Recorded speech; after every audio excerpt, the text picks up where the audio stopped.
ঝড়, বন্যা আর ভূমিধস, মারাত্মক পরিবেশ বিপর্যয়ের মুখে নর্থ আমেরিকার দেশ এল সালভাদোর।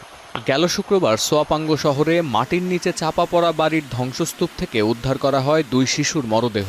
সোয়াপাঙ্গোর গভর্নর এডুয়ার্ডো গোডয় জানান, দেশটিতে এখনও পর্যন্ত 19 জনের প্রাণহানি হয়েছে, যাদের মধ্যে 6 জনই শিশু। বাস্তুচ্যুত অন্তত 3000 বাসিন্দাকে অন্যত্র সরিয়ে নেওয়া হয়েছে। একই পরিস্থিতি গুয়াতেমালায়ও। ভারী বৃষ্টিপাতে ক্ষতিগ্রস্ত হয়েছে প্রায় 3000 ঘরবাড়ি, 200-র বেশি সড়ক এবং 27টি স্কুল। বাস্তুচ্যুত হয়েছেন অন্তত 350 বাসিন্দা। এদিকে কয়েক ঘন্টার ভারী বৃষ্টিপাতে ভেঙে পড়েছে মেক্সিকোর ওক্সাকা শহরের একটি শিশু হাসপাতালের নিষ্কাশন ব্যবস্থা। বেশ কিছু এলাকা প্লাবিত হয়েছে বৃষ্টির পানিতে।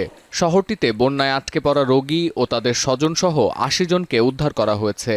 গেল বৃহস্পতিবার মেক্সিকোর উত্তর পূর্বাঞ্চলীয় উপকূলীয় এলাকায় আঘাত হানে মৌসুমি ঝড় আলবার্তো।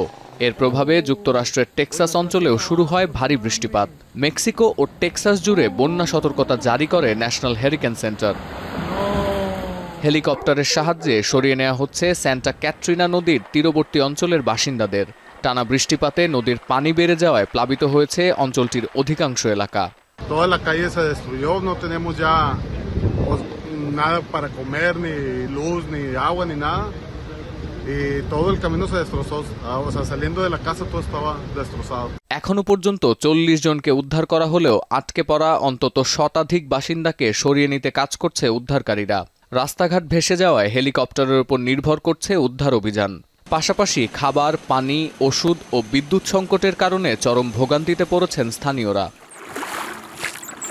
এদিকে ভারী বৃষ্টিপাতে নদ নদীর পানি উপচে পড়ায় প্রবল বন্যা দেখা দিয়েছে চিলির মধ্য ও দক্ষিণাঞ্চলে।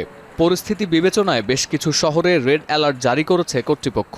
অতিবৃষ্টি, বজ্রবৃষ্টি, শিলাবৃষ্টি ও তুষারপাতের আশঙ্কায় আলাদা আলাদা সতর্কতাও জারি রয়েছে। ভোগান্তিতে পড়েছেন নদী তীরের বাসিন্দারা।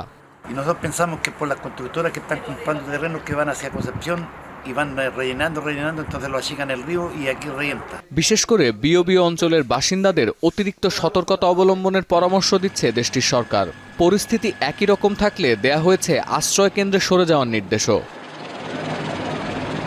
সতীর্থ কর্মকার, এখন বিশ্ব।